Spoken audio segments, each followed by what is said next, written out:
Maya Winters stepped into the sprawling atrium of Peregrine Flight Academy with nothing but a worn canvas backpack and eyes that had seen more combat than anyone in the gleaming facility could imagine.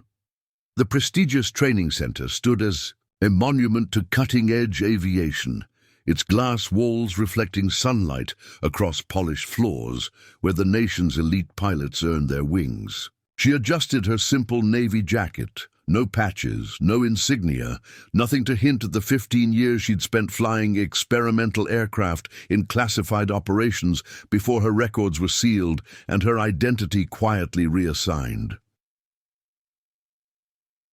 The security scanner beeped softly as she passed through, registering the digital clearance embedded in her ID that marked her as Technical Consultant Civilian Support Division, a designation that deliberately obscured her true qualifications. The receptionist barely glanced up as Maya signed in, sliding a visitor badge across the counter with practiced indifference.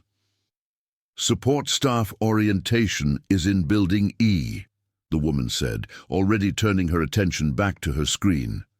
"Maintenance. Your personnel don't have access to the simulation wings." Maya nodded silently, clipping the badge to her jacket. She didn't correct the misunderstanding. Her assignment here wasn't something she had requested or expected. 3 months ago, she had been leading classified air missions over contested airspace. Now, after a controversial operation and subsequent investigation that had been buried under mountains of redaction, she found herself reassigned to Peregrine through what her handler had described as administrative reallocation. The Pentagon's polite way of shelving an asset they couldn't officially acknowledge. The main corridor stretched before her, its walls lined with illuminated displays showcasing the Academy's illustrious history. Photographs of test pilots standing beside experimental aircraft, presidential commendations, and rows of gleaming trophies from international aviation competitions. Maya walked past them with measured steps, her reflection ghosting across the glass as she moved. To anyone watching, she appeared to be nothing more than another civilian contractor, perhaps hired to update technical manuals or calibrate simulation equipment. What they couldn't see was the way her eyes methodically catalogued every detail, the layout of emergency exits, the security protocols at each checkpoint, the subtle flaws in the facility's design that only someone with her background would notice. She wasn't here to maintain equipment. She was here to observe and report back to a contact whose name she'd never been given. The central hub of Peregrine buzzed with activity. Flight instructors in pressed uniforms moved with crisp authority between simulation chambers. Trainees in flight suits clustered around digital displays, discussing approach vectors and emergency procedures with animated gestures. The air smelled of coffee and electronic equipment, underscored by the constant hum of advanced machinery. A tall man with silver-streaked hair and the posture of career military approached, his eyes narrowing as he noticed her visitor badge. "This area is restricted to flight personnel and authorized instructors," he said, voice clipped. "Contractor access is limited to scheduled maintenance windows."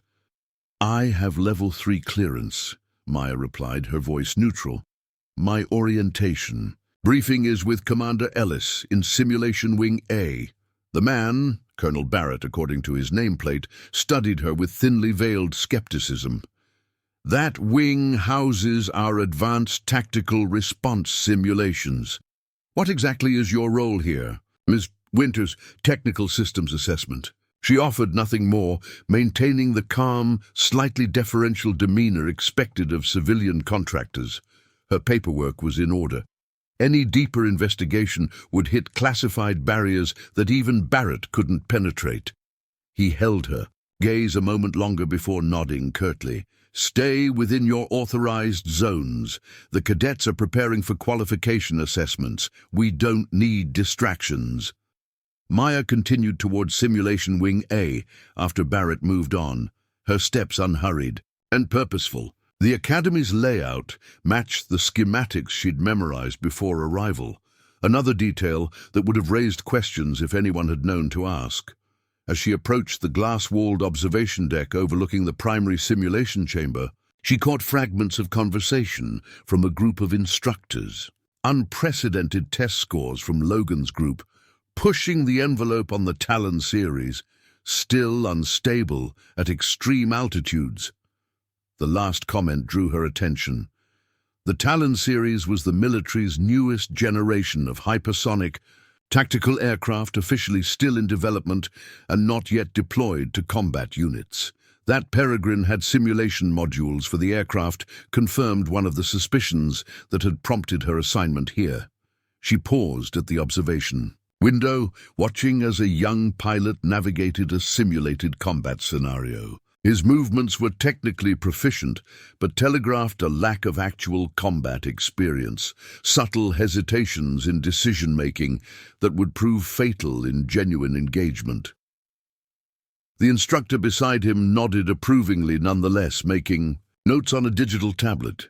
Maya's orientation meeting with Commander Ellis was brief and impersonal. He barely looked up from his computer as he outlined her responsibilities. You'll be conducting systems diagnostics on our peripheral equipment, backup generators, climate control for the server rooms, basic maintenance, nothing directly connected to the simulation cores themselves. Each statement carefully constructed to keep her at arm's length from the Academy's most valuable assets. She was assigned a small workstation in the technical support section, deliberately positioned far from the primary simulation chambers. Her system access was restricted to maintenance diagnostics and inventory management, exactly what would be expected for someone of her supposed qualifications.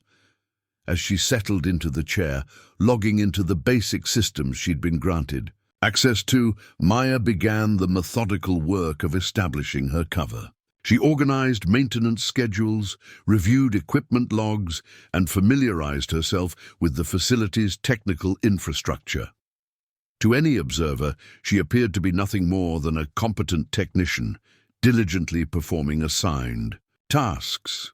What no one realized was that every keystroke, every system she accessed, every conversation she overheard was being catalogued in her mind with perfect recall, a skill that had made her invaluable in her previous role. She wasn't here to maintain equipment. She was here because something was happening at Peregrine that had attracted attention at the highest levels, and she had been selected to uncover exactly what that something was. As the first day drew to a close, Maya watched the cadets and instructors file out, their animated conversations about flight patterns and simulation scores echoing down the corridor. She remained at her station until the main lights dimmed to evening settings, before finally powering down her terminal. Tomorrow she would begin the real work of infiltrating Peregrine's carefully guarded secrets. Maya arrived at Peregrine's Advanced Simulation Center just as the morning briefing began. She positioned herself near the rear maintenance panel, clipboard in hand, ostensibly checking ventilation outputs. The cadets sat in ascending rows, flight manuals open on digital tablets, attention fixed on the front, where Major Diaz illustrated complex, evasive maneuvers on the holographic display. None of them noticed her presence, the invisible technician, whose grey uniform blended with the wall panels. Today, we're focusing on the Talon's unique thrust vectoring system, Major Diaz announced, manipulating the holographic aircraft with practiced gestures. At hypersonic velocities, traditional control surfaces become increasingly ineffective. The Talon compensates with micro-adjustments to engine output that allow unprecedented maneuverability even in the upper atmosphere. Maya watched as the simulation demonstrated a complex rolling turn that would subject the pilot to extreme G-forces. Her eyes narrowed slightly, noting a discrepancy in the maneuver's execution. The simulation showed smoother transitions than what she knew the actual aircraft could deliver. She'd flown similar prototype systems during her final years of active service, pushing experimental technology to its limits and beyond. The Talon was impressive, but its capabilities were being overstated. A hand rose from the third row, a young woman with close-cropped hair and sharp eyes. "Major, wouldn't that maneuver create critical instability in the rear stabilizers if attempted above Mach 4? "An excellent question, Cadet Chen," Diaz responded, "but the Talon's carbon nano reinforcement prevents the warping effect you're anticipating." Maya involuntarily shook her head, a subtle movement, but enough to catch Major Diaz's attention. His eyes found her, narrowed briefly in irritation. "Is there a problem with the ventilation system?" he asked, voice tinged with annoyance at the interruption. All heads turned toward Maya, 26 pairs of eyes regarding her with mixtures of curiosity and dismissal. "No, sir," she replied calmly, "just completing the scheduled maintenance check." Diaz's expression made it clear that her presence was unwelcome. "Perhaps you could return after the briefing is concluded." Maya nodded politely and gathered her tools. As she moved toward the exit, a cadet near the door leaned toward his neighbor. "Maintenance crew questioning flight dynamics? That's rich." The whispered comment triggered muffled laughter that followed her into the corridor. Later that morning, Maya accessed the maintenance terminal in her assigned workspace, reviewing the Academy's power distribution grids and security protocols under the guise of routine systems checks. Her real focus was mapping how information flowed through Peregrine, which servers contained the simulation data where the aircraft specifications were stored, who had access to the most classified materials. Her clearance level allowed her to see the outlines of these systems without raising alarms. She was midway through diagramming the network architecture when her screen suddenly went dark. A moment later, it reactivated with a restricted access notification. "Systems audit," announced a voice behind her. Lieutenant Commander Vega stood in the doorway, arms crossed, expression unreadable. "Standard procedure for all new technical personnel." Maya turned her chair slowly, maintaining a neutral expression. "Of course, I was just familiarizing myself with the power distribution to the simulation chambers." Vega approached, studying Maya with the calculating gaze of someone accustomed to evaluating threats. "You seem very interested in our simulation systems for someone assigned to peripheral maintenance. Efficient maintenance requires understanding how systems interconnect," Maya replied. "Power fluctuations in one area can affect performance elsewhere." Vega nodded slowly, unconvinced. "Your credentials cleared security, but something about your presence here feels unusual." She leaned against the desk, eyes never leaving Maya's face. 20 years running this facility's security, and I've developed a sense for when things don't fit the standard pattern." Maya met her gaze evenly. "I'm just doing the job I was assigned," which is exactly what someone with other motives would say. Vega straightened, adjusting her uniform. "Your access is being limited to essential systems only, effective immediately. Consider it a standard precaution." After Vega departed, Maya continued her work with the reduced access, adapting her approach. The lieutenant commander's suspicion wasn't unexpected. Someone with Vega's experience would naturally detect the inconsistencies in Maya's cover story. The challenge would be completing her mission despite the increased scrutiny. At midday, Maya carried her lunch tray to an empty table in the corner of the facility's cafeteria. The space buzzed with conversation, instructors discussing training, protocols, cadets debating simulation scores and aircraft specifications. She ate methodically while reviewing technical manuals on her tablet, seemingly absorbed in maintenance diagrams, but actually listening to the conversations around her.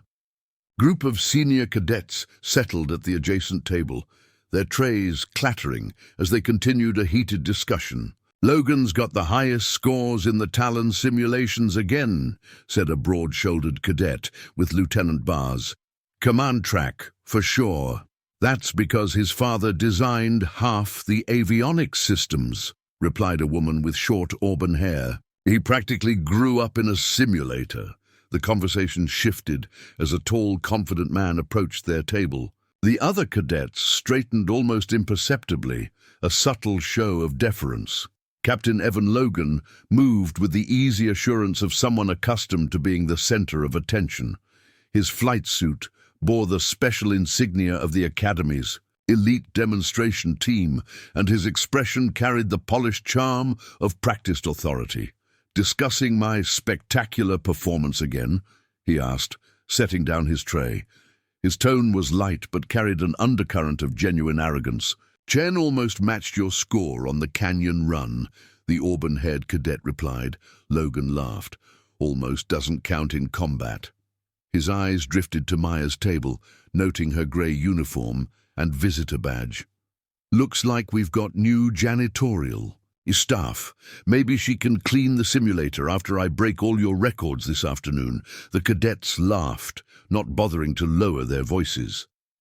Maya continued eating without reaction, her expression revealing nothing of her thoughts. She'd encountered countless men like Logan during her career, skilled pilots whose talent was matched only by their inflated sense of superiority. They existed in every flight program, products of a system that sometimes confused confidence with competence. As she rose to leave, Logan deliberately extended his foot into her path. Maya stepped over it without breaking stride or acknowledging the childish attempt to trip her. Behind her, Logan's voice carried clearly, "No sense of humor. Typical support staff." Maya continued toward the exit, her mind already shifting to the afternoon's objectives.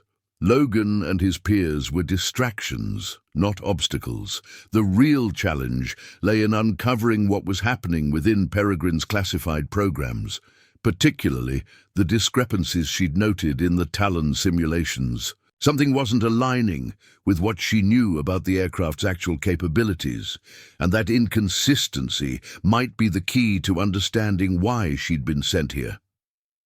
By her third day at Peregrine, Maya had established a routine that allowed her to move through the facility with minimal attention. She arrived before dawn, when the night shift was too tired to question her presence and the day shift hadn't yet appeared. These quiet hours provided opportunities to access areas that would be closely monitored during regular operations. She documented everything in a secure digital notebook disguised as maintenance logs, a specialized device provided by her handler that transmitted encrypted data packets during routine system backups. The central simulation chamber stood empty. In the pre-dawn stillness, its dormant screens reflecting Maya's solitary figure as she moved between equipment panels. Her official task was checking emergency power couplings, a legitimate maintenance concern that granted her temporary access. What security didn't realize was that each diagnostic test she ran also allowed her to capture fragments of the simulation, parameters stored in the system's cache. She knelt beside an access panel, connecting her diagnostic tools while glancing at the simulation cockpit that dominated the center of the room. The Talon simulator wasn't like the standard flight trainers used for conventional aircraft. Its enclosed design featured neural response sensors and pressurized systems that could partially replicate the extreme conditions pilots would face at hypersonic speeds. Maya's fingers paused momentarily over the control panel, a flicker of recognition crossing her features. The simulator's architecture was remarkably similar to the classified training system she'd helped develop during her final years of active service. Curious about how it works? The voice startled her, though. She didn't show it. Cadet Chen stood in the doorway, flight manual tucked under one arm, expression more inquisitive than accusatory. Maya continued her work, keeping her voice neutral. "Just making sure the power systems are stable.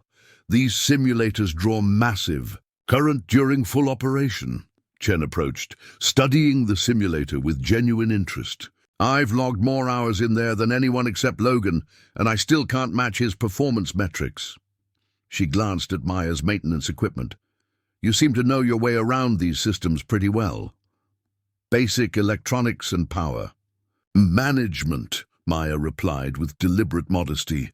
"Nothing as complicated as what you're learning." Chen's eyes narrowed slightly, assessing. "You corrected Major Diaz yesterday. Not verbally, but I saw your reaction.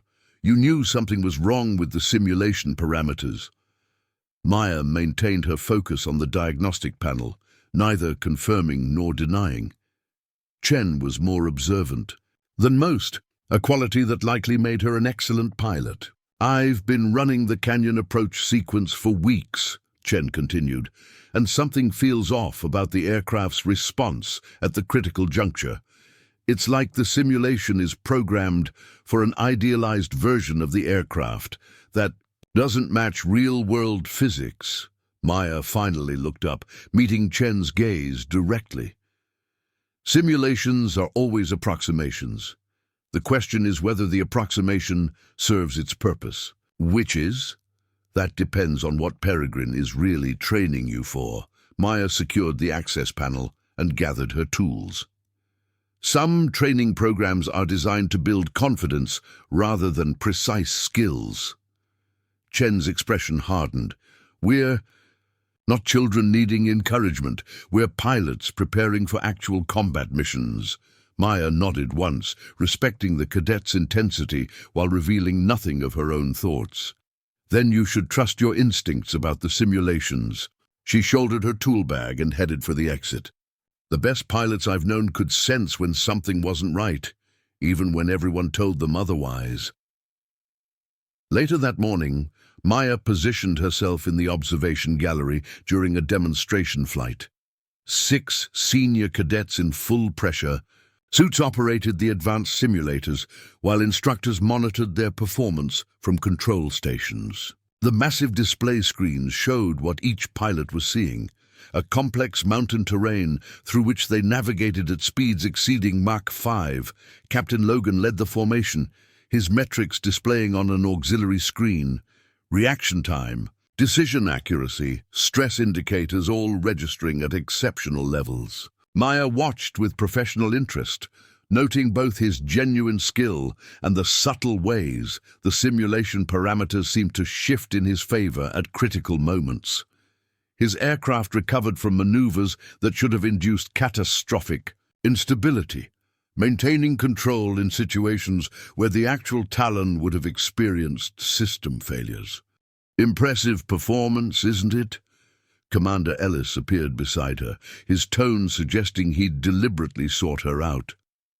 "Logan represents the future of our aviation program." "He's certainly confident," Maya replied neutrally. Ellis studied her with calculating eyes. "Lieutenant Commander Vega has expressed some concerns about your interest in our simulation systems. I'm just doing my job, Commander. Your job description specifically limits you to peripheral systems maintenance." Ellis's voice remained conversational, but his meaning was clear. "Yet you've been observed studying simulation parameters and accessing network architecture beyond your clearance level." Maya turned to face him directly. "Complex systems require comprehensive understanding to maintain properly. I flagged several power fluctuation issues that could impact simulation accuracy. We have specialized teams for that level of analysis." Ellis handed her a datapad. "Effective immediately. Your access is restricted to maintenance level 2.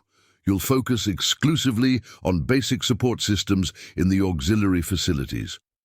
Maya accepted the datapad without protest. The restriction was a setback, but not unexpected. Her previous military training had prepared her for mission adaptations under adverse conditions. "Understood, Commander." Ellis nodded curtly and moved away, satisfied that he'd contained whatever potential threat she might represent. He hadn't revoked her credentials entirely. That would require explanation to whoever had authorized her presence. But he'd effectively blocked her from accessing the most sensitive areas of Peregrine's operations. As the day progressed, Maya methodically worked through her newly restricted duties, maintaining the appearance of a compliant technician while developing alternative approaches to her actual mission. During her lunch break, she sat alone as usual, reviewing technical manuals while covertly mapping the facility's blind spots. Areas where security cameras had limited coverage or where automated systems operated on predictable cycles. Her isolation was interrupted when a tray clattered onto the table across from hers. Captain Logan settled into the seat, his expression a practiced blend of charm and condescension. "I've been watching you," he said without preamble. "You're not like the other maintenance staff." Maya continued eating without looking up. "I wasn't aware there was a specific type. Most of them know their place." Logan leaned forward. "They don't spend time studying simulation readouts or questioning training protocols. They certainly don't have the kind of security clearance that requires Commander Ellis's personal attention." "Perhaps your simulators would function more reliably with better maintenance," Maya replied, finally meeting his gaze. Logan's smile tightened. "I've checked your credentials. Technical consultant with specialized systems knowledge, but no military background. Yet you move like someone with training, and you understand flight dynamics well enough to question Major Diaz's briefing." He lowered his voice. "What are you really doing at Peregrine?" Maya maintained her neutral expression. "Exactly what my assignment specifies: equipment maintenance and systems support." "Nobody gets assigned to Peregrine without a reason," Logan persisted. "This isn't some ordinary flight school. We're working with classified technology that will redefine aerial combat." "Then you should focus on your training, rather than interrogating support staff," Maya responded, rising from the table with her tray. "Your last canyon run showed hesitation at the third checkpoint. In actual combat, that would be fatal." Logan's expression darkened with anger and surprise. He hadn't expected such specific criticism from a maintenance technician, nor the calm authority with which it was delivered. Before he could respond, Maya had already turned away, depositing her tray at the collection point and exiting the cafeteria. The midnight security rotation created a brief window of opportunity. Maya slipped through the service corridor, connecting the auxiliary power station to the main simulation complex. Her movements timed precisely between automated camera sweeps. Her restricted access meant adopting more creative approaches, using maintenance shafts and emergency routes that security protocols often overlooked. Tonight's objective was the secure data center housing Peregrine's most classified files.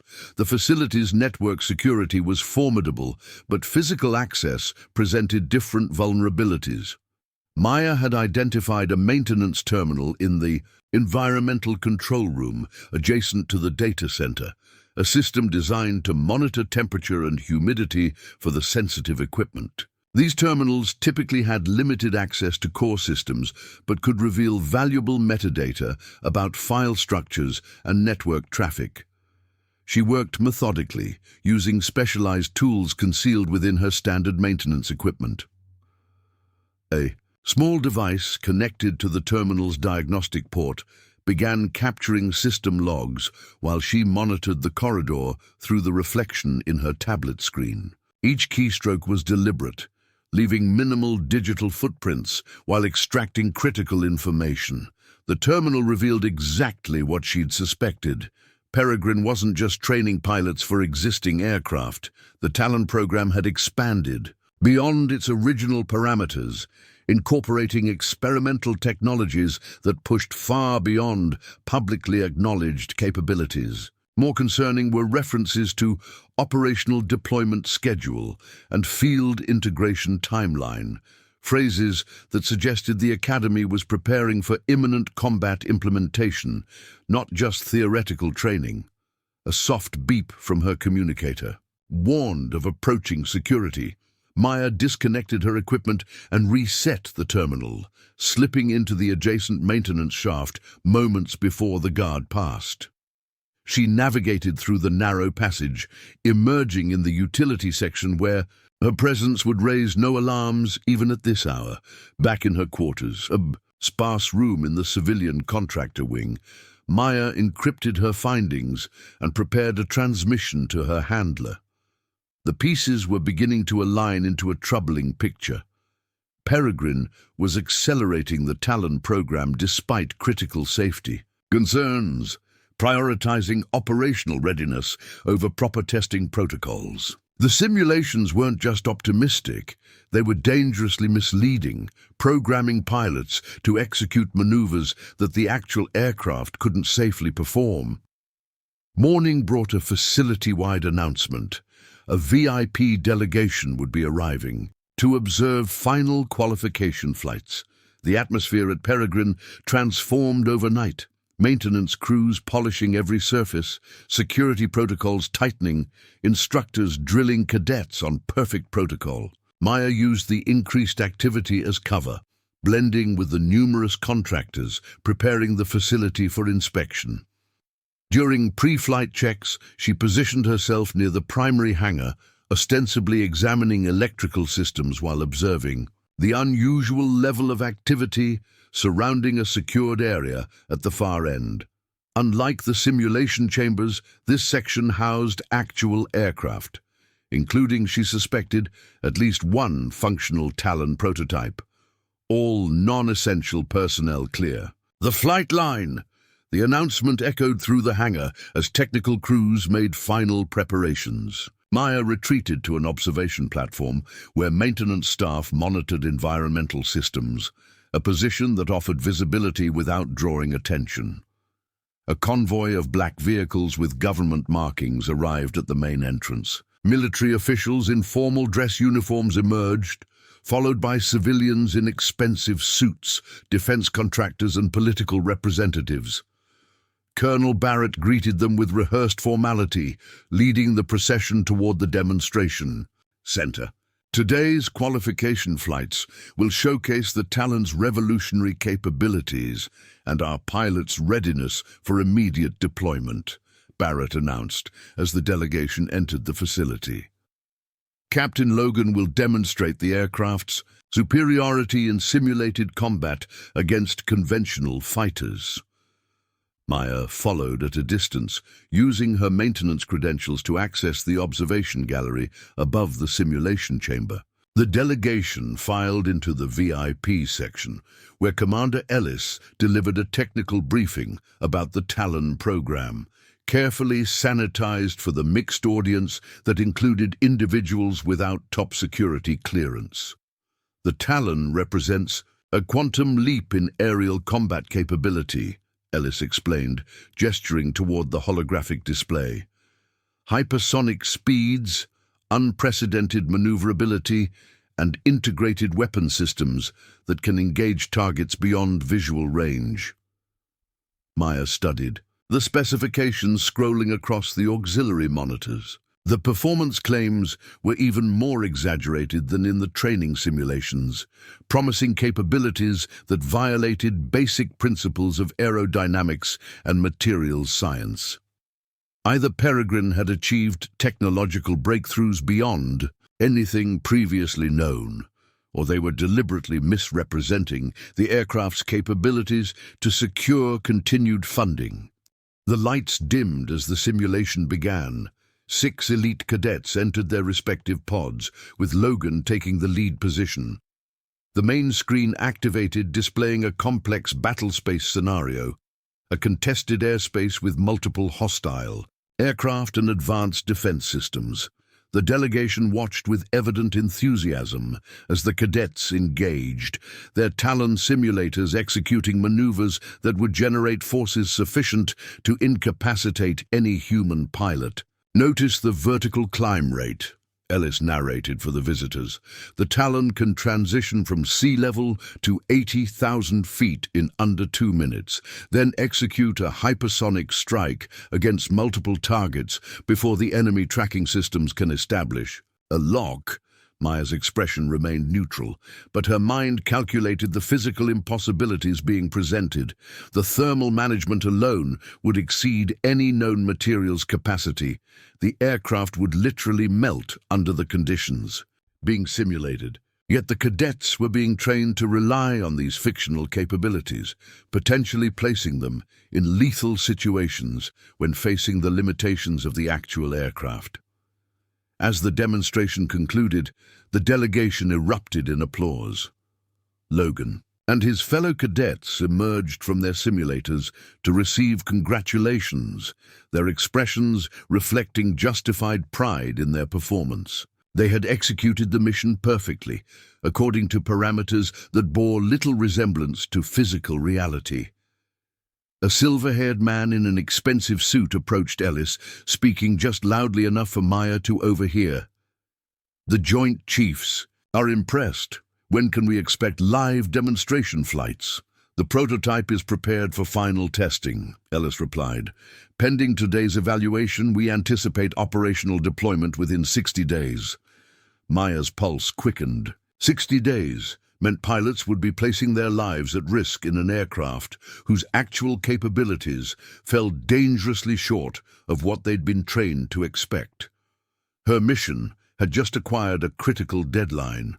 As the delegation moved toward the hangar area, Maya slipped away through a service corridor, needing to examine the actual prototype. If her suspicions were correct, the Talon aircraft would show modifications and compromises absent from the simulation, evidence of the gap between Peregrine's promises and engineering reality. She had nearly reached the restricted hangar when a hand gripped her arm, pulling her into an empty office. Lieutenant Commander Vega released her grip, but positioned herself between Maya and the door. "Your maintenance credentials don't authorize access to the prototype hangar," Vega said, voice low and dangerous. "In fact, your access pattern over the past week indicates systematic attempts to circumvent security protocols." Maya maintained her composure. "I was responding to a power fluctuation alert in the environmental systems." "No such alert was logged," Vega countered. "I've been monitoring your movement since you arrived. You're gathering intelligence on the Talon program." Her hand moved subtly toward her sidearm. "The question is who you're working for." Maya regarded Vega calmly, calculating her options. The security officer's stance revealed military training beyond standard academy protocols, likely special operations background. "We both know this isn't about maintenance," Vega continued, keeping her voice low. "Your movements follow intelligence-gathering patterns, not repair routines. You access systems diagnostics to extract data, not fix problems." "You've been thorough," Maya acknowledged, shifting slightly to improve her tactical position if the confrontation escalated. 15 years in counterintelligence teaches you to recognize field operatives. Vega's expression remained hard, but something shifted in her eyes. "The question is whether you're corporate espionage or something else entirely." Maya made a decision. "Check security file, Alpha 7 Echo. You have clearance." Vega's eyebrows rose fractionally, the first crack in her professional mask. "That's a Pentagon designation." "Exactly." Maya held her gaze steadily. "I'm not your enemy, Commander, but there are serious problems with the Talon program that someone needs to address before pilots die." Vega studied her for a long moment. Before removing a secure tablet from her jacket, she entered a complex authentication sequence, then scanned her retina. The screen illuminated with classified documentation, Maya's actual credentials, heavily redacted but bearing unmistakable military intelligence markers. "Your Defense Intelligence Agency," Vega said, her tone now more measured. "Deep cover assessment." "The simulation parameters don't match the aircraft's actual capabilities," Maya stated flatly. "Pilots are being trained to execute maneuvers that will cause catastrophic failure in real-world conditions." Vega's expression darkened. "That's a serious accusation, which is why I need to examine the prototype before the demonstration flights begin." Maya glanced toward the corridor. Someone has deliberately misrepresented the Talon's performance envelope to secure continued funding and accelerated deployment. After a tense silence, Vega made her decision. "Follow me, stay close, and don't speak to anyone." They moved through restricted corridors, using Vega's security credentials, bypassing the standard checkpoints. The prototype hangar stood separate from the main complex, surrounded by additional security measures and restricted airspace. Inside, bathed in harsh industrial lighting, sat the Talon, its angular stealth profile and advanced materials representing the culmination of billions in defense spending. Maya approached reverently, her trained eye immediately cataloging the differences between this actual aircraft and its simulated counterpart. The heat shielding showed evidence of extensive retrofitting, patches and modifications that suggested thermal management problems. The engine housing had been redesigned, sacrificing the thrust vectoring capabilities touted in the simulations for more conventional control systems. "It can't perform half of what they're showing in the simulators," she murmured, circling the aircraft. "The material stress tolerances alone would make those maneuvers suicidal." Vega followed, her expression growing increasingly troubled. "The qualification flights are scheduled for tomorrow. Logan and 5 other pilots will demonstrate combat readiness for the Joint Chiefs. In actual atmospheric conditions, this aircraft will experience critical system failures if pushed to the parameters they've been training for." Maya examined the cockpit configuration, noting the simplified control systems compared to the simulator's advanced interface. "Who authorized the performance specifications for the training program?" "That would be Director Keller." Vega gestured toward the facility. "He oversees program development and reports directly to the defense contractor, Meridian Aerospace." Maya nodded grimly. "Financial incentives. The more revolutionary the capabilities appear, the larger the production contract." "You're suggesting deliberate misrepresentation," Vega said carefully. "I'm stating it explicitly." Maya pulled up technical specifications on a nearby terminal, highlighting critical discrepancies. "Look at the thrust-to-weight ratios. The simulator shows values 30% higher than this airframe could possibly achieve. The cooling systems are conventional designs incapable of handling the heat generated at the speeds cadets are being trained to fly." Vega studied the documentation, her professional skepticism giving way to genuine concern. "We need to take this to Colonel Barrett immediately." "Barrett reports to Keller," Maya pointed out, "and Keller has billions in contracts riding on tomorrow's demonstration. We need irrefutable evidence." A plan formed in Maya's mind, dangerous but necessary. "The flight data recorder. If we can extract the actual performance data from previous test flights, the discrepancies become undeniable." The sound of approaching voices forced them to retreat from the aircraft. They slipped into an adjacent maintenance office as a technical crew entered the hangar, led by Director Keller himself. A tall man with cold eyes and the confident bearing of someone accustomed to wielding power. "Final systems check," he instructed. "The team. I want this aircraft absolutely perfect for tomorrow's demonstration. The Joint Chiefs and 3 congressional committees will be watching." From their concealed position, Maya and Vega observed as technicians swarmed over the Talon, checking systems and making adjustments. The atmosphere was tense, the crew working with the frantic energy of people under immense pressure. "Thermal dampening system still showing stress fractures from the last test flight," one technician reported, examining a diagnostic panel. Keller dismissed the concern with a wave. "Apply the temporary sealant. It only needs to hold through tomorrow's demonstration." "Sir, these readings suggest potential catastrophic failure if pushed beyond Mach 4.2, the technician persisted. "The simulator programs have the pilots executing maneuvers at Mach 5.5. That's why we've limited the demonstration to a controlled course with no extreme maneuvers." Keller replied sharply. "Once the production contract is secured, we'll address the thermal issues. For now, make it fly tomorrow." Maya and Vega exchanged grim looks. The evidence was damning, a deliberate decision to misrepresent the aircraft's capabilities with full knowledge of the potential consequences. "We need to stop tomorrow's flights," Vega whispered. "They won't cancel based solely on our accusations," Maya responded. "Keller has too much influence, and the military leadership is too invested in the program's success." "Then what's your plan?" Maya's expression hardened with resolve. "The flight data recorder from previous tests should be in the secure server room. That data will show exactly what happens when the Talon is pushed to the parameters being used in training." As the technical crew completed their work and departed with Keller, Maya and Vega slipped from their hiding place and moved quickly through the facility toward the data center. Their unlikely alliance represented the only chance to prevent disaster.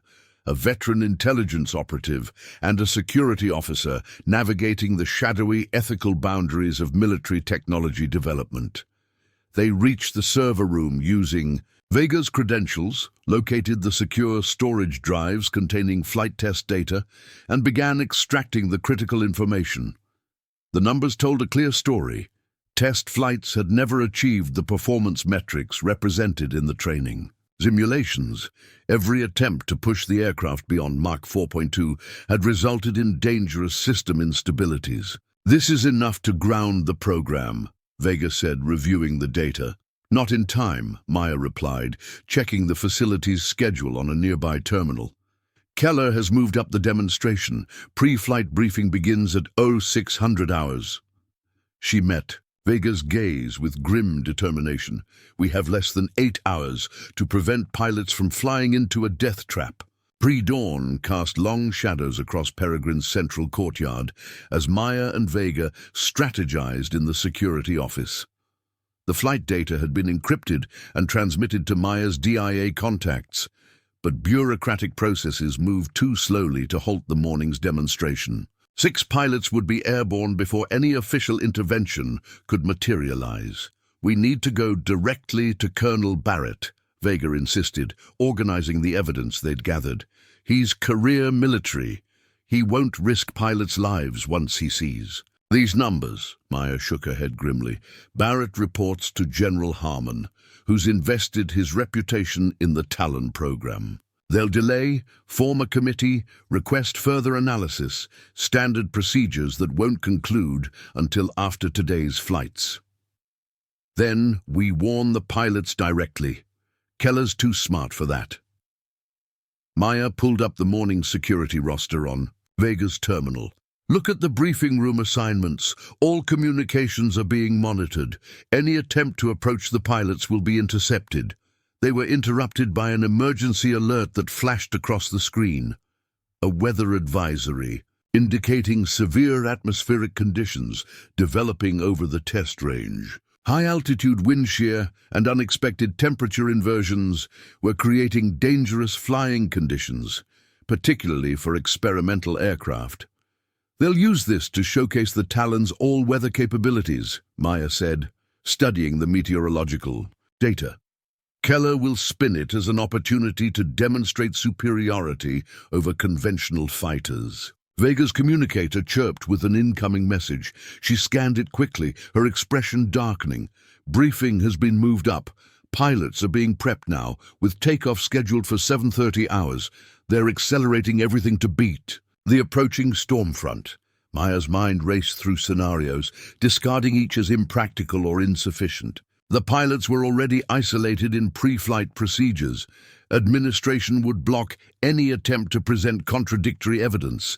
Security protocols prevented direct interference with the aircraft. "There's only one option," she said finally, her voice quiet but resolute. "I need to access the flight line." Vega stared at her in disbelief. "You're planning to physically prevent the takeoff. Security will arrest you before you get within 50 meters of the aircraft."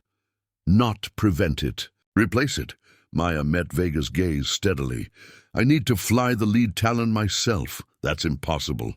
Authorization protocols, biometric locks, flight control, all systems I've operated before.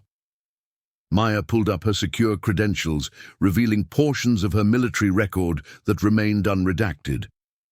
I was part of the original Talon development team. Before the program was transferred to Meridian Aerospace, I logged over 200 hours in the prototype when it was still a military project. Vega studied the documentation, her professional skepticism battling with growing realization. You're not just intelligence, you were a test pilot. Experimental Aircraft Division, specializing in next-generation tactical systems. Maya's expression remained calm, but her eyes reflected the weight of her decision. I can demonstrate the Talon's actual capabilities without exceeding its structural limitations. Show them the truth without sacrificing pilots. Keller will never allow an unauthorized pilot near that aircraft. He won't have a choice if Logan is suddenly unavailable. Understanding dawned in Vega's eyes. You're proposing we remove the lead pilot from the equation. Not physically, Maya clarified, bureaucratically. Your security protocols allow for immediate grounding of any pilot who fails emergency medical evaluation. No appeals, no exceptions. Vega considered this professional, ethics wrestling with the reality of their situation. Medical would require documentation of legitimate symptoms, which is why Logan will exhibit those symptoms approximately 30 minutes before scheduled takeoff. Maya removed a small case from her pocket, revealing a sophisticated medical device. This delivers a targeted compound that temporarily elevates stress markers and induces mild vestibular disruption, enough to fail any flight physical without causing actual harm. How would you even administer it? I won't. Logan will do it himself. Maya pulled up the morning's catering schedule. His pre-flight protein shake delivered to the ready room at 0645, a routine he follows before every important flight. Vega's expression hardened. This crosses ethical lines. So does knowingly sending pilots into aircraft that can't perform as promised. Maya held her gaze. The compound metabolizes completely within 4 hours with no lasting effects. Logan will be perfectly fine, just grounded long enough for us to prevent disaster. After a tense silence, Vega nodded reluctantly. If we do this, what's your endgame? Once I'm in the aircraft, I'll demonstrate its actual performance envelope, showing what it can really do, rather than what the simulations falsely promise. The discrepancies will be undeniable, recorded in real time with the Joint Chiefs and congressional committees watching. And if Keller tries to override you, Maya's expression remained impassive. Let him try to remove a DIA operative from classified equipment during a national security demonstration. They moved quickly through the dimly lit facility, using Vega's security credentials to access restricted areas while avoiding camera coverage. In the nutrition prep center, they located Logan's designated shake container, labeled with his name, and specific nutritional requirements. Maya administered the compound with practiced precision, the colorless, odorless solution dissolving instantly. 20 minutes after consumption, he'll experience increasing dizziness and elevated heart rate, she explained as they exited. Nothing dangerous, but unmistakable to medical scanners. And your insertion as replacement pilot? That requires perfect timing. Maya checked her secure communicator.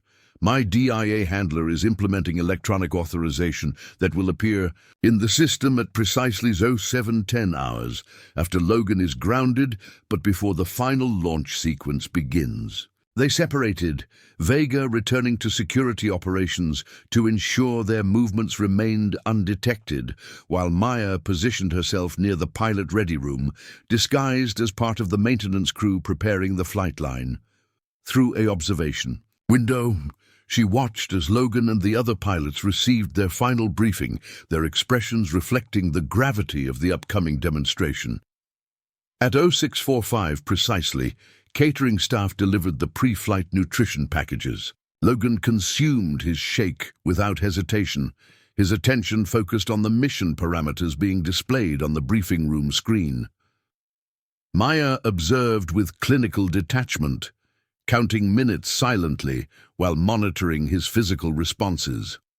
The first signs appeared right on schedule. Logan wiping perspiration from his forehead, shifting uncomfortably in his seat, his hand moving occasionally to his temple. By 0700, his discomfort was obvious to everyone in the room. The flight surgeon approached, scanner in hand, his expression shifting from professional interest to concern as he reviewed the readings. Words were exchanged, Logan protesting vigorously while medical personnel remained firm. Maya couldn't hear the conversation, but the outcome was clear. Logan was being grounded, his vital signs displaying irregularities that violated flight safety protocols. The other pilots watched with a mixture of concern and apprehension as their lead was escorted from the briefing room toward the medical facility. Director Keller arrived moments later, his face flushed with barely contained fury as he conferred with Colonel Barrett and the flight surgeon.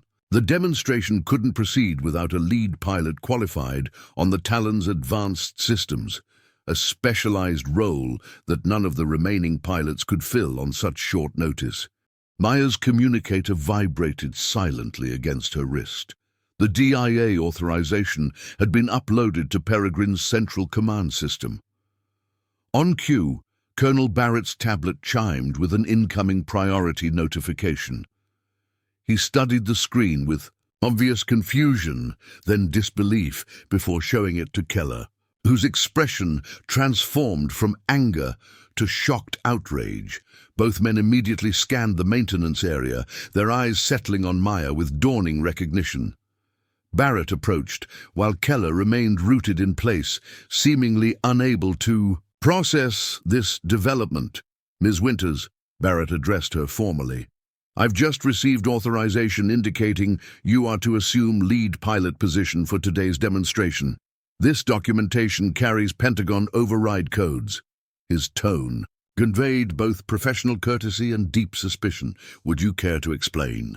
Maya straightened to her full height, the maintenance uniform no longer serving as camouflage, but as stark visual reminder of how thoroughly they had underestimated her. "I believe the authorization is self-explanatory, Colonel. I'm qualified to pilot the Talon prototype." "This is preposterous," Keller interjected, finding his voice as he stormed toward them. "She's maintenance staff, not a pilot. This is clearly some kind of security breach." "My credentials have been verified by your own systems," Maya replied calmly. "Defense Intelligence Agency, Experimental Aircraft Division. My clearance for the Talon exceeds everyone currently on this base." Barrett studied the authorization again, professional training overcoming personal confusion. "These codes are authentic. They originate from General Marshal's office." "This is a direct violation of program protocol," Keller insisted, his composure cracking. "The demonstration parameters were established weeks ago. Changing pilots now compromises the entire evaluation process." "On the contrary," Maya responded, her voice carrying easily across the now silent hangar, "it ensures the evaluation reflects the aircraft's actual capabilities rather than simulated fantasies." The implications of her statement hung in the air, creating a palpable tension that spread through the assembled personnel. Technical crew members exchanged uncertain glances. Security officers shifted uncomfortably. Colonel Barrett made his decision with military precision. "Ms. Winters will pilot the lead Talon for today's demonstration, as authorized by Pentagon Command. Standard pre-flight protocols will be observed." "This is a mistake," Keller hissed, stepping closer to Maya. "You have no idea what you're interfering with." "I understand exactly what's happening here," she replied, meeting his gaze with calm certainty. "The question is whether you're prepared for the consequences when the truth becomes impossible to hide." 30 minutes later, Maya stood on the flight line in a pressure suit emblazoned with Peregrine's insignia.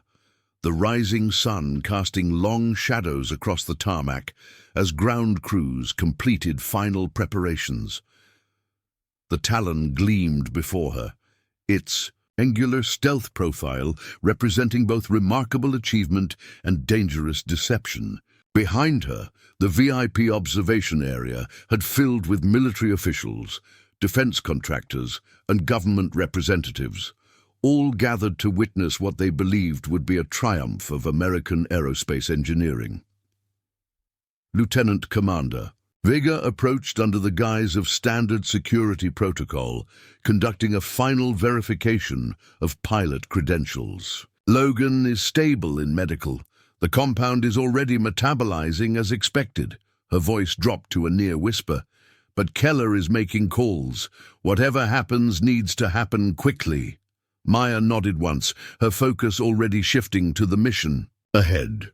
When I demonstrate the actual performance envelope, there will be attempts to discredit the results. The flight recorder data needs to be secured immediately upon landing. I'll handle it personally, Vega promised before stepping away. The pre-flight checklist proceeded with methodical precision, each system verification confirming what Maya already knew. The Talon was an impressive aircraft, but fundamentally incapable of performing as represented in the training simulations. The thrust vectoring system showed restricted mobility. The cooling systems operated near maximum capacity, even during ground operations. The structural integrity monitors displayed stress warnings well below the speeds cadets had been trained to achieve.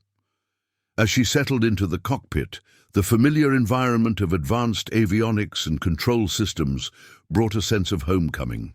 This was where she belonged, not in maintenance corridors or behind observation glass, but at the controls of the world's most advanced aircraft, pushing the boundaries of what was possible while respecting the limits of what was safe. The radio crackled with Colonel Barrett's voice. Talon 1, you are cleared for demonstration flight. Proceed according to briefed parameters. Maya activated the engines, feeling the familiar vibration as turbines spooled to maximum power. Talon 1 acknowledges. Beginning demonstration of actual aircraft capabilities. The emphasis on actual wasn't lost on anyone monitoring the communication channel. As the Talon lifted from the runway, rising into the morning sky with predatory grace, Maya prepared to show them all exactly what this aircraft could and couldn't do. The Talon climbed with lethal precision through the morning sky, its advanced engines pushing against physics as Maya guided the aircraft through the initial demonstration sequence. Below, the observation area had fallen into tense silence, all eyes tracking the sleek silhouette against scattered clouds. On the command frequency, Colonel Barrett's voice maintained professional detachment despite the unprecedented situation. Talon, and proceed to demonstration waypoint Alpha and execute standard combat maneuverability sequence. Maya acknowledged while assessing the aircraft's responses. Subtle vibrations, minute control delays, temperature fluctuations that would be imperceptible to less experienced pilots. The Talon was a technological marvel, but it carried flaws, deliberately concealed from evaluation committees and the pilots being trained to fly it. Beginning standard maneuverability demonstration, she transmitted, guiding the aircraft into a series of precise turns and altitude changes that showcased its legitimate capabilities while respecting its actual structural limitations. In the observation center, data streams populated multiple displays, showing real-time telemetry from the aircraft. Director Keller moved anxiously between military officials, offering explanations and assurances as the performance metrics appeared, numbers significantly lower than what had been promised in program briefings. Initial flight profiles always show conservative parameters, he explained to a frowning general. The pilot is simply warming up systems before demonstrating advanced capabilities. Maya's voice cut through the command channel with calm authority. Talon 1, transitioning to performance envelope demonstration. Be advised, actual aircraft capabilities differ substantially from simulation parameters. She pushed the throttle forward deliberately, accelerating to Mach 2.5, fast, but nowhere near the Mach 5.5 speeds the simulations had shown. The Talon responded beautifully within its actual design parameters, executing maneuvers with remarkable agility. At this speed, the aircraft performed exactly as intended, a testament to exceptional engineering within realistic constraints. Talon, and you are cleared for maximum performance demonstration, Barrett instructed, his tone revealing nothing of the tension undoubtedly filling the command center. Negative, Command. I am currently demonstrating maximum safe performance envelope. Maya's response was measured but firm. Acceleration beyond current velocity would trigger systemic failures in the thermal management system and compromise structural integrity. A new voice cut into the communication channel, Director Keller, his professional composure cracking around the edges. Talon 1, you are instructed to demonstrate full performance capabilities as established in program parameters. I am demonstrating actual performance capabilities, Maya replied, executing a perfect tactical turn that stayed well within the aircraft's structural limits. The program parameters you're referring to represent theoretical capabilities never achieved in actual flight testing. The silence that followed carried more weight than any response. In the observation center, military officials exchanged concerned glances as the discrepancy between promised and actual performance became increasingly obvious. The congressional representatives leaned forward, suddenly much more interested in the technical displays than the aircraft's visual performance. Maya continued the demonstration methodically, pushing the Talon to its actual limits while providing clinical commentary on the aircraft's behavior. At Mach 2.8, we're already seeing thermal buildup in the leading-edge surfaces. Simulation parameters incorrectly show sustainable operations at nearly twice this velocity. She executed a complex defensive maneuver, demonstrating the aircraft's impressive but limited agility. This aircraft represents exceptional engineering within realistic constraints. It outperforms conventional fighters significantly, but cannot achieve the physics-defying capabilities presented in training simulations. Through the cockpit's advanced sensor systems, Maya observed two F-35s launching from Peregrine's secondary runway, likely an attempt by Keller to salvage the demonstration by comparing the Talon to operational fighters. She welcomed the development, adjusting her flight path to enable direct performance comparison. Talon 1 acknowledges escort aircraft, beginning comparative maneuverability demonstration. What followed was a masterclass in tactical flying. Maya pushed the Talon through a series of complex evasive patterns, showcasing its superior turning, radius and acceleration compared to the pursuing F-35s. The aircraft performed beautifully within its actual capabilities, impressive enough to justify its development program, but nowhere near the revolutionary leap promised in Keller's briefings. In the command center, the atmosphere had transformed from anticipation to growing concern. General Harmon, the program's military sponsor, leaned toward Colonel Barrett. Those performance numbers are significantly below program specifications. What am I looking at here, Colonel? Before Barrett could respond, Keller interjected. The pilot is deliberately underperforming the aircraft. This is clearly sabotage. That doesn't explain the thermal readings, noted a congressional representative, pointing to the environmental telemetry. Those systems are running at maximum capacity at current velocity. How could they possibly handle the speeds outlined? In your briefing materials? The question hung unanswered as Maya's voice returned over the communication system. Transitioning to simulated combat engagement. Be advised, I will demonstrate maximum sustainable performance under tactical conditions. What followed was a brilliantly executed demonstration of what the Talon could actually accomplish. Impressive combat maneuvers that outclassed conventional fighters while remaining within the aircraft's true performance envelope. Maya pushed the systems to their legitimate limits, showing genuine superiority without crossing into the dangerous territory represented in the simulations. Current velocity is maximum sustainable speed for combat operations, she reported as. The Talon leveled off after a complex evasive sequence.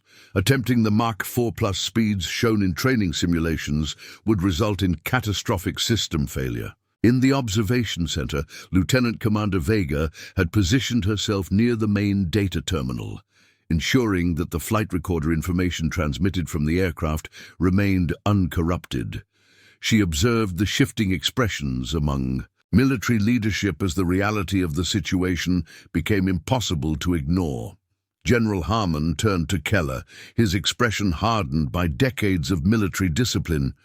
"You assured me this aircraft could operate at hypersonic velocities with full tactical capabilities. What I'm seeing contradicts everything in your program briefings. The pilot is demonstrating the aircraft's actual capabilities," interrupted a silver-haired woman who had remained silent until now. Admiral Catherine Chen, Deputy Director of Defense Research Programs, stepped forward, her attention focused on the technical displays. These performance metrics align precisely with the preliminary test data from when this was still a military program, before it was transferred to Meridian Aerospace for accelerated development. Maya's voice returned over the communication system, calm and authoritative. "Beginning final demonstration sequence.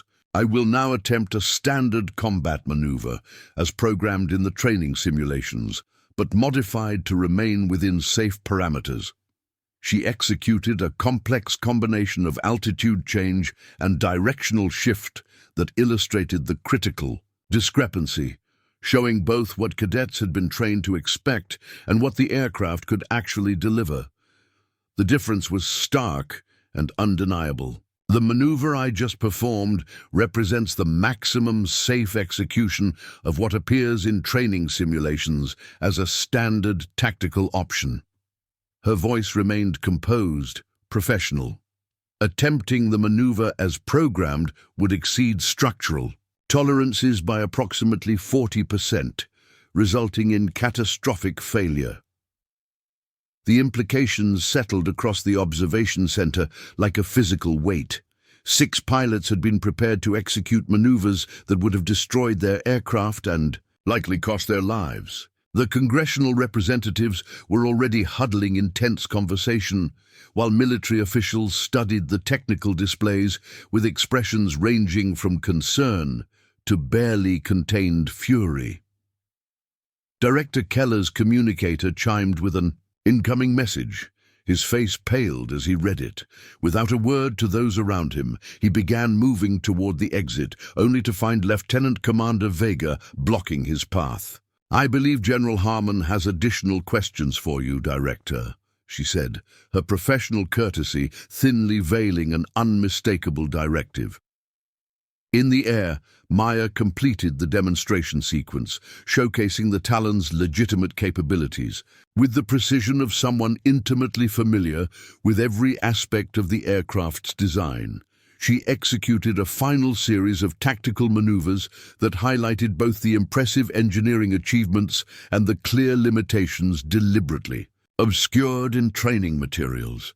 "Talon 1 returning to base," she transmitted, guiding the aircraft into a perfect approach pattern. "Complete flight data has been recorded and transmitted to secure defense intelligence servers for analysis." As she aligned with the runway, Maya observed increased activity on the flight line, security personnel repositioning, vehicles moving with obvious urgency. Lieutenant Commander Vega had transmitted a secure message moments earlier. "Documentation secured. Situation contained. Prepare for significant response." The landing was textbook perfect, the Talon settling onto the runway with precision that showcased Maya's exceptional skill. As the aircraft taxied toward the hangar, she noted the changed atmosphere immediately. The technical crew approached with professional caution rather than celebratory enthusiasm.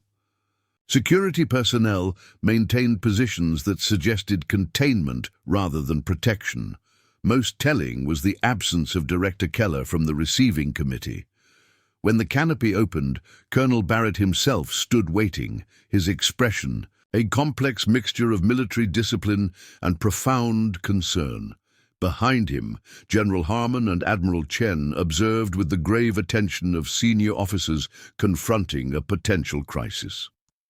"Outstanding demonstration, Ms. Winters," Barrett said, formally as Maya removed her helmet. "Your flight has raised significant questions that require immediate attention."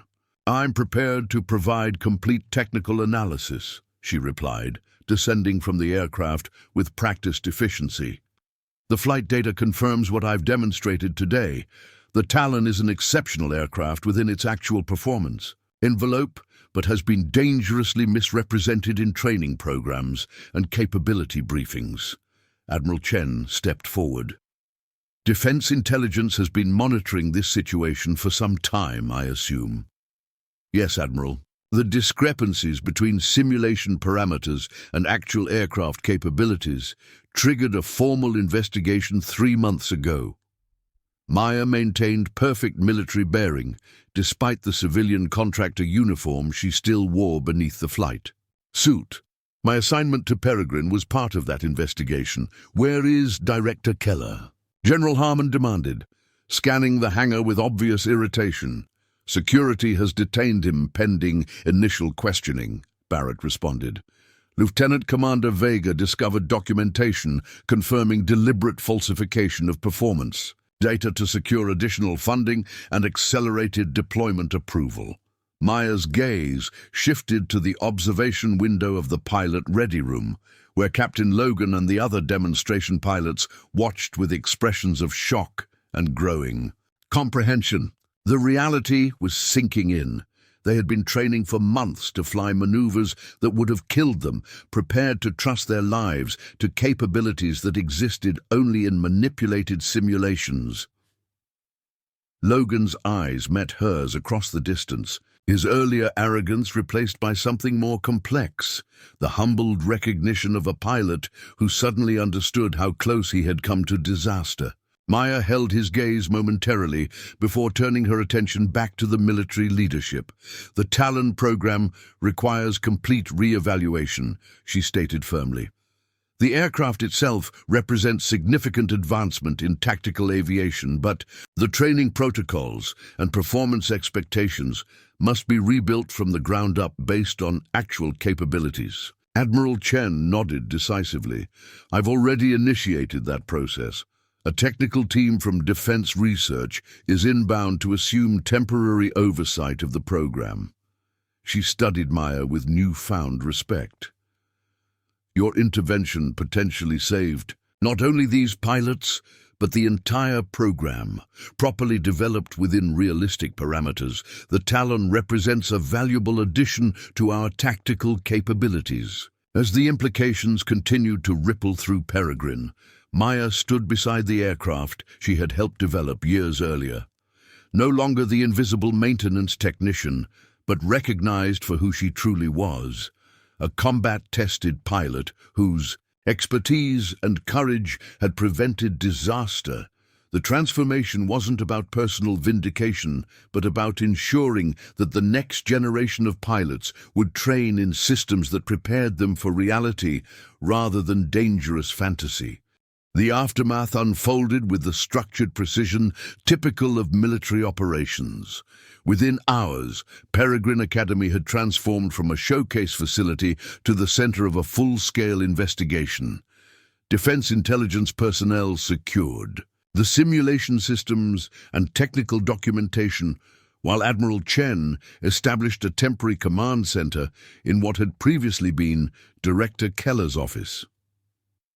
Maya stood beside the Talon prototype, still wearing her flight suit as technical. Specialists examined the aircraft. The hangar buzzed with focused activity.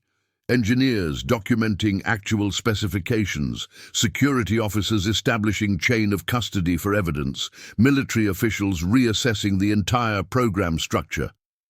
The atmosphere carried the weighted seriousness of people confronting how close they had come to disaster. The thermal shielding modifications show deliberate compromises, explained the lead defense research engineer, pointing to specific sections of the aircraft. They sacrificed hypersonic capability to meet production deadlines, while continuing to claim those capabilities in simulations and briefings. Maya nodded, her experienced eye confirming the assessment. The discrepancies weren't accidental. Every modification shows the same pattern, actual capabilities sacrificed while maintaining the illusion of revolutionary performance. Lieutenant Commander Vega approached, datapad in hand. Initial investigation confirms your suspicions. Meridian Aerospace altered the simulation parameters to show capabilities they knew were unattainable. 8 test flights recorded system. Failures at velocities well below what cadets were being trained to execute. And Keller? Maya asked. In custody, facing multiple charges including fraud, endangerment, and misappropriation of defense funds. Vega's expression remained professional, but satisfaction glimmered in her eyes. His secure files contained communications with Meridian executives explicitly discussing how to maintain the illusion of superior performance until production contracts were finalized. The hangar doors opened as Colonel Barrett entered with General Harmon and the demonstration pilots, now changed into standard flight suits. Their expressions carried the sobered realization of trained warriors who had just learned they'd been preparing for suicide missions. Captain Logan led the group, his formerly confident stride now measured with newfound humility. Barrett gestured toward Maya. This is Commander Maya Winters, Defense Intelligence Agency. Before her classified reassignment, she was the military's lead test pilot for the original Talon development program.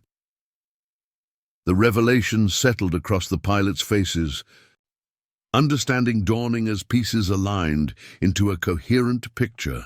The civilian maintenance technician they had dismissed and mocked was actually a decorated combat pilot with expertise exceeding their own. Logan stepped forward, professional discipline overcoming personal discomfort. Commander, he acknowledged, the title carrying implicit recognition of her true status. Your demonstration flight revealed critical safety issues that would have remained hidden without your intervention. The Talon is an exceptional aircraft within its actual capabilities, Maya replied, her tone neither triumphant nor accusatory. The problem wasn't the engineering, but the misrepresentation. You and your fellow pilots deserved honest parameters to train against. The simulation profiles have been completely revised based on actual flight data, Admiral Chen announced, addressing the assembled pilots. Training will resume with accurate performance specifications once the investigation concludes. This aircraft remains superior to current tactical fighters, just not to the physics-defying extent you were led to believe. The group moved toward the briefing room, where technical teams had prepared comprehensive analysis of the demonstration flight. Maya walked beside Logan, their previous antagonism replaced by professional respect. How did you know? He asked quietly. About the discrepancies in the simulations? I flew the original prototype before the program transferred to Meridian, she explained. When I observed your training exercises, the disparities between what you were being taught and what I knew the aircraft could deliver were immediately obvious. We never questioned the simulation parameters, Logan admitted, professional pride giving way to honest self-assessment. We were so focused on mastering what we thought were revolutionary capabilities that we ignored basic principles of aerodynamics and material science. That's by design, Maya noted. Keller created an environment where questioning the program was seen as lack of ability or commitment. It's a common tactic when reality doesn't match promises. In the briefing room, Maya presented a comprehensive analysis of the Talon's actual capabilities compared to the simulation parameters. The pilots listened with intense focus, their expressions shifting from disbelief to understanding as the technical evidence accumulated on displays around the room. "The aircraft you'll eventually fly is still exceptional," she concluded. "It outperforms current fighters in multiple combat scenarios and represents significant advancement in stealth technology. But it cannot and will not perform the physically impossible maneuvers you've been training for." Admiral Chen stepped forward when the technical briefing concluded. "Commander Winters has been appointed interim program director during the transition period. She'll oversee the complete recalibration of training protocols to match actual aircraft capabilities." The announcement surprised Maya, though she maintained her composed exterior. Her assignment had been investigation, not program oversight. But the decision made tactical sense. Her unique combination of combat experience, technical knowledge, and first-hand understanding of the Talon's development history made her ideally suited for the role.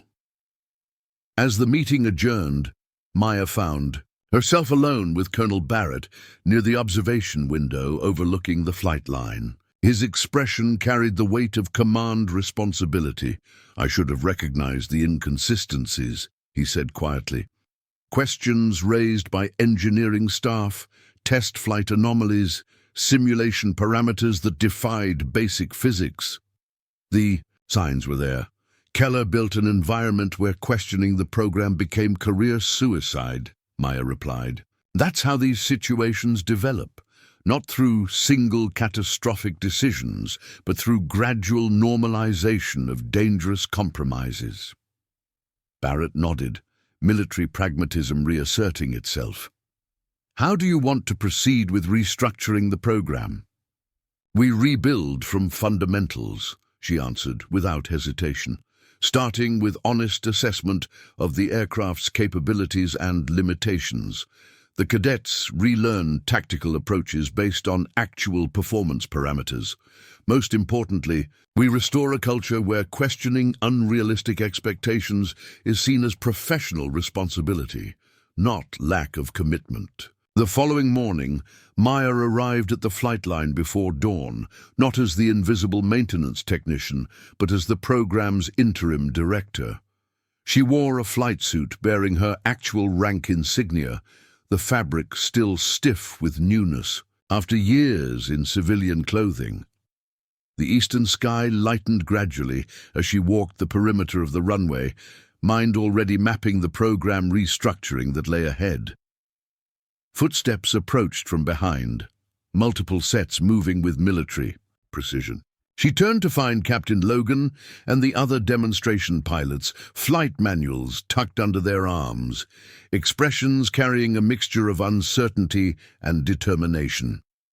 "Commander Winters," Logan addressed her formally, "we'd like to request additional briefing on the Talon's actual performance envelope before simulator recalibration begins." Maya studied the group thoughtfully. These were exceptional pilots who had been misled but not defeated.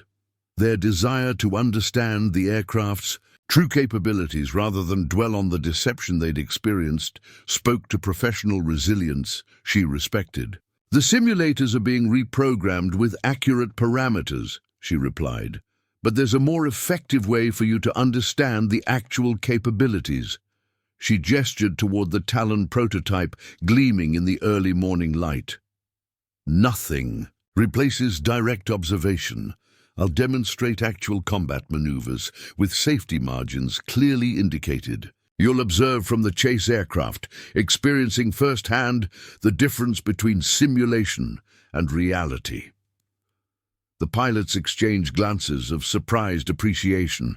Rather than relegating them to classroom study, she was offering the kind of practical knowledge transfer that formed the foundation of genuine pilot expertise.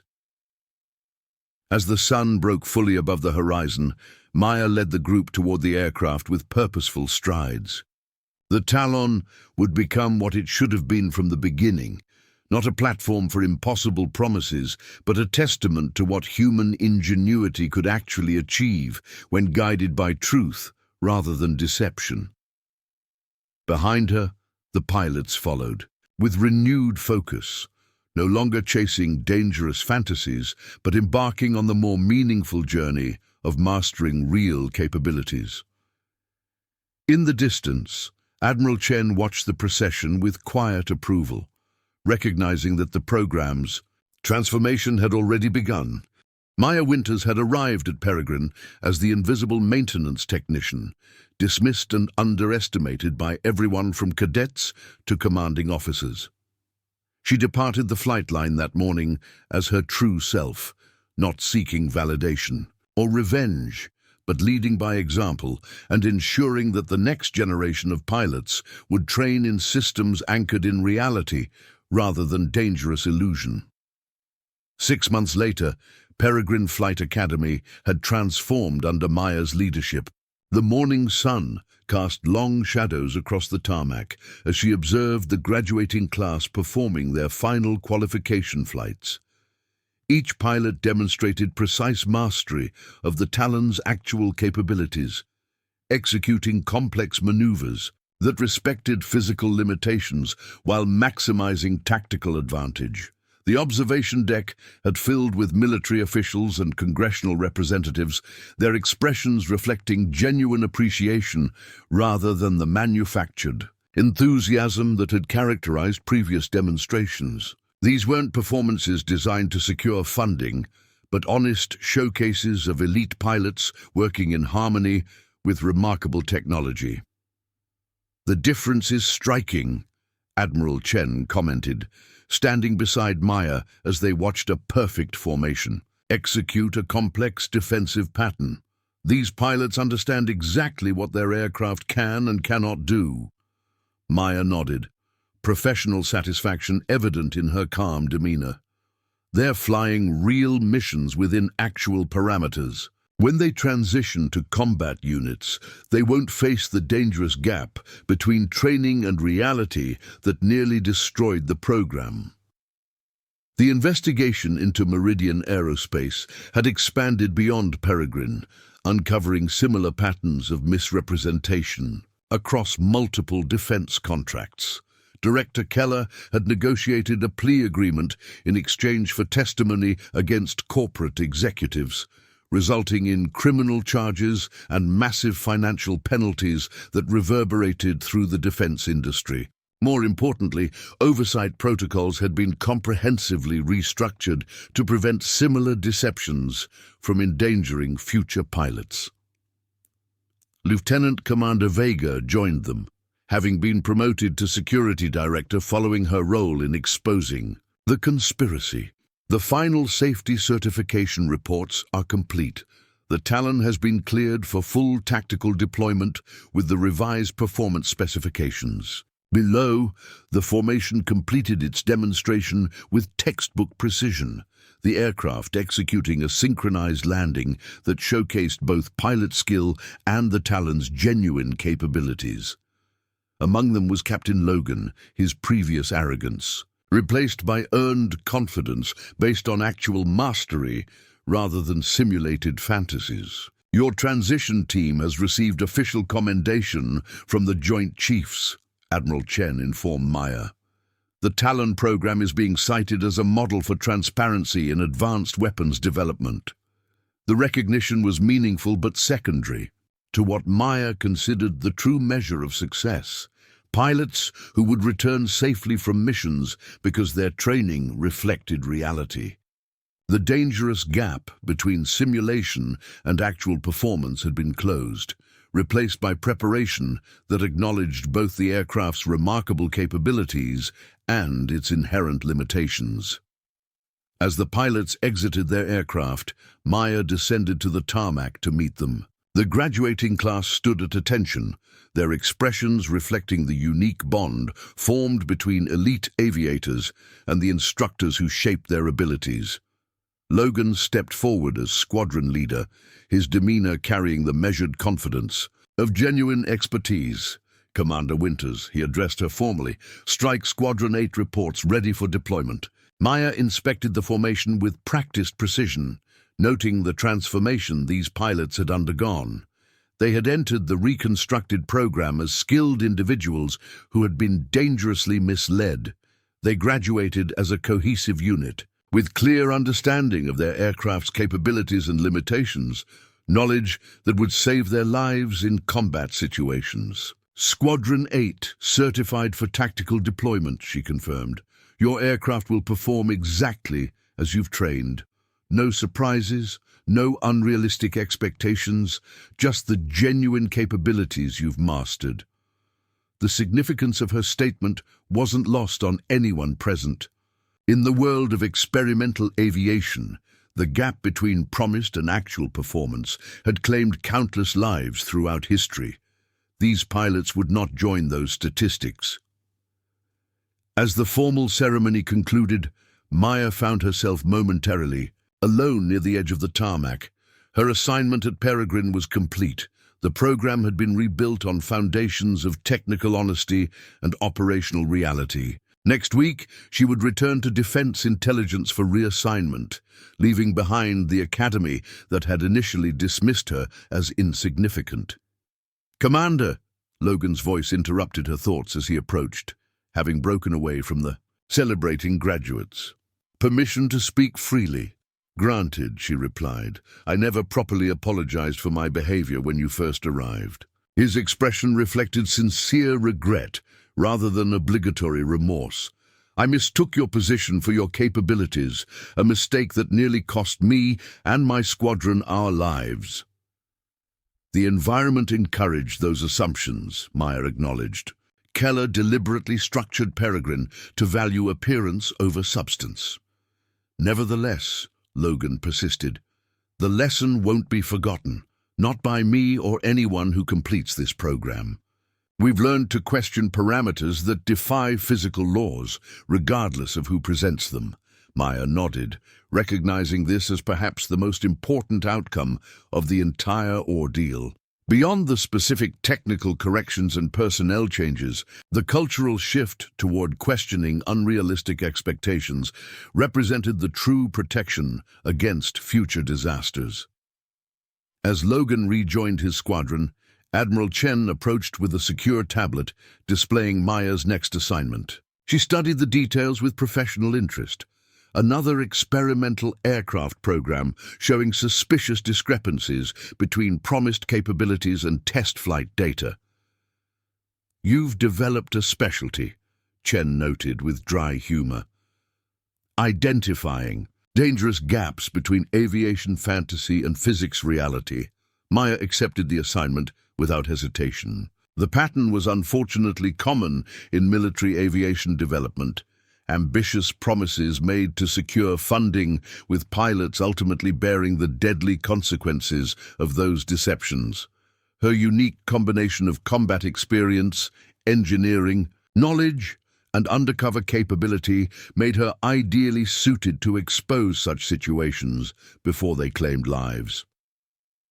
As she prepared to depart Peregrine for the final time, Maya glanced back at the flight line where the Talon aircraft stood in perfect formation, magnificent machines now flying within their actual capabilities rather than chasing impossible performance metrics. The pilots who would fly them into combat understood exactly what they could accomplish and what limits they must respect. That knowledge, the honest foundation upon which their training had been rebuilt, would save lives in ways that might never be fully quantified. It wasn't about personal vindication or professional recognition, but about ensuring that pilots would return from missions because they trained for reality rather than dangerous fantasy.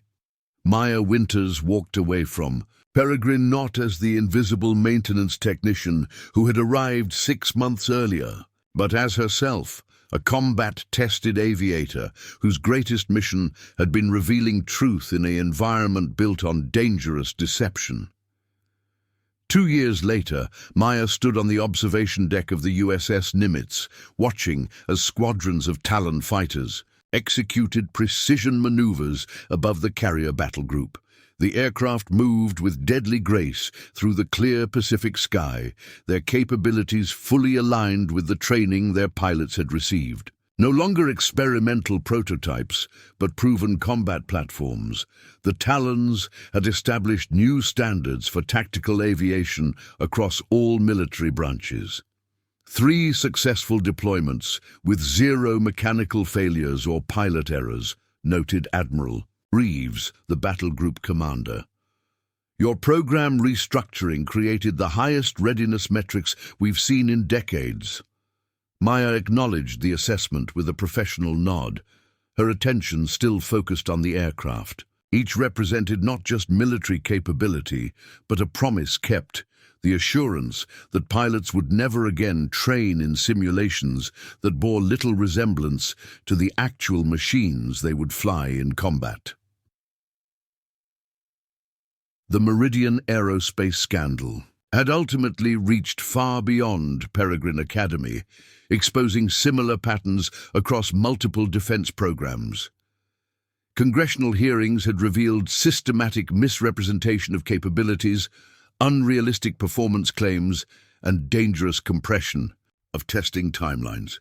The resulting reforms had fundamentally changed how military aviation development proceeded, with transparent reporting requirements and independent verification protocols now mandatory for all advanced weapon systems. Maya's role in these changes remained largely classified, known primarily to senior military leadership and the pilots whose lives had been directly affected. Her preference for working outside the spotlight had served her well as she moved between programs, identifying discrepancies and enforcing new standards with quiet authority. Captain Chen approached along the deck, her flight suit bearing the insignia of Squadron Commander, a position she had earned through exceptional performance in both training and deployment scenarios. Once a questioning cadet who had noticed simulation discrepancies, Chen now led the most decorated Talon squadron in the Pacific Fleet. "Commander Winters," she greeted Maya with professional respect.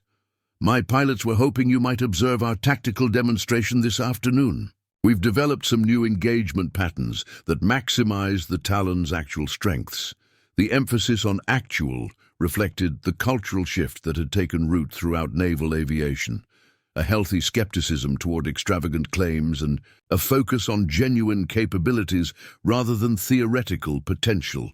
Chen's squadron exemplified this approach, developing combat tactics that worked with the aircraft's limitations rather than pretending they didn't exist. "I'd be honored," Maya replied, genuine appreciation in her tone. Watching pilots who understood their aircraft completely, who had built their skills on foundations of technical honesty rather than dangerous illusion, represented the true vindication of everything she had fought to change. Later that afternoon, as Chen's squadron demonstrated their innovative tactics, Maya reflected on the journey that had brought her to this moment. From the underestimated maintenance technician at Peregrine to her current role, leading the Defense Intelligence Aviation Safety Division, her path had been defined not by seeking recognition, but by ensuring others could perform their duties safely and effectively. The reforms sparked by her intervention at Peregrine had expanded far beyond a single aircraft program. New verification protocols now required all simulation parameters to be independently validated against actual flight test data. Training programs incorporated deliberate discussion of platform limitations rather than focusing exclusively on capabilities. Most importantly, pilots were explicitly encouraged to question performance claims that appeared to defy physical laws or engineering constraints. Admiral Chen joined Maya on the observation platform as the demonstration concluded, the Talon fighters returning to perfect landing approaches on the carrier deck below. The Defense Appropriations Committee has officially implemented the Winters protocols across all branches, Chen informed her, using the unofficial name that had been assigned to the new verification standards. Every combat system will now undergo the same reality-based assessment process you established. Maya received this news with characteristic restraint, acknowledging its significance without seeking personal credit. The protocols bearing her name would save lives in ways that might never be fully measured, preventing the deadly gap between training and reality that had nearly destroyed the Talon program and countless pilots along with it. As twilight settled, across the Pacific, Maya watched the final Talon touchdown on the carrier deck with textbook precision. Each safe landing represented the true measure of her work, not in accolades or recognition, but in pilots who returned from missions because they had trained in systems that prepared them for reality rather than dangerous fantasy. Captain Logan's voice came through her communicator, his tone reflecting the professional confidence of a squadron commander who thoroughly understood his aircraft. Commander Winters, Strike Squadron 8, requests permission to demonstrate night operations capabilities. Permission granted, Captain, she replied, noting the symmetry of the moment.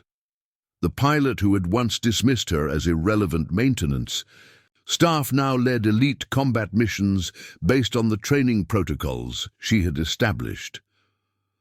Below on the flight deck, maintenance crews worked with practiced efficiency, preparing aircraft for night operations with the same attention to detail that characterized every aspect of naval aviation. Among them moved technical specialists wearing the same uniforms Maya had worn during her undercover assignment at Peregrine. Essential personnel whose contributions often went unrecognized by casual observers but were fundamental to operational success. As darkness settled over the carrier group, the Talons launched again, their navigation lights tracing precise patterns against the night sky. Maya watched with quiet satisfaction, knowing that each pilot in those cockpits understood exactly what their aircraft could and couldn't do, knowledge that would bring them home safely when it mattered most. Your legacy isn't just the aircraft or the protocols, Admiral Chen observed, following Maya's gaze toward the ascending fighters. It's the culture you've created, one where questioning unrealistic expectations is seen as professionalism rather than deficiency. Maya nodded in acknowledgement, recognizing this as perhaps the most significant outcome of everything that had transpired. Beyond specific technical corrections or personnel changes, the fundamental shift in how military aviation approached the gap between theoretical capabilities and physical reality would protect generations of pilots to come. As the Talons disappeared into the darkness, executing the precision maneuvers they had been honestly trained to perform, Maya Winters stood not as the invisible technician she had once pretended to be, but as herself, a combat-tested aviator whose greatest contribution hadn't been flying experimental aircraft, but ensuring that those who did would never be sacrificed on the altar of impossible expectations. As night operations concluded and the last Talon landed safely on the carrier deck, Maya received an unexpected message. The Pentagon had authorized the declassification of her role in transforming military aviation safety.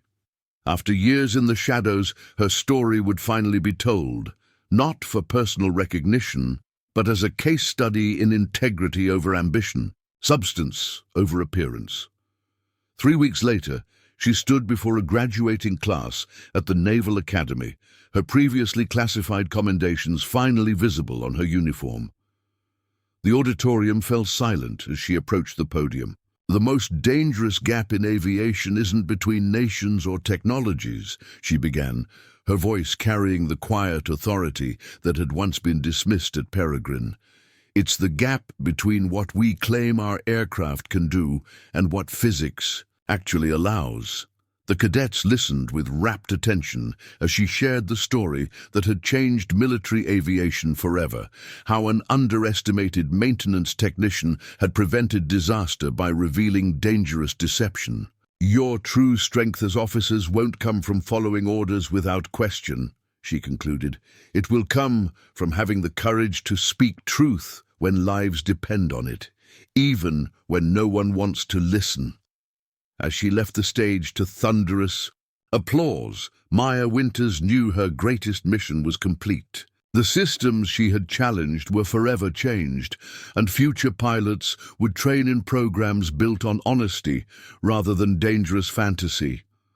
Sometimes the most powerful act isn't flying the impossible mission. It's having the courage to say, when a mission truly is impossible. What would you have done in Maya's position? Have you ever had to stand alone against a system that refused to acknowledge reality? Share your thoughts in the comments below. If you found Maya's story inspiring, give this video a thumbs up and subscribe to our channel for more extraordinary tales of courage and integrity that change the world. Remember, sometimes the heroes who save the most lives are the ones who speak truth when everyone else chooses silence. Hit that notification bell to never miss another story of everyday heroes who changed history through extraordinary courage.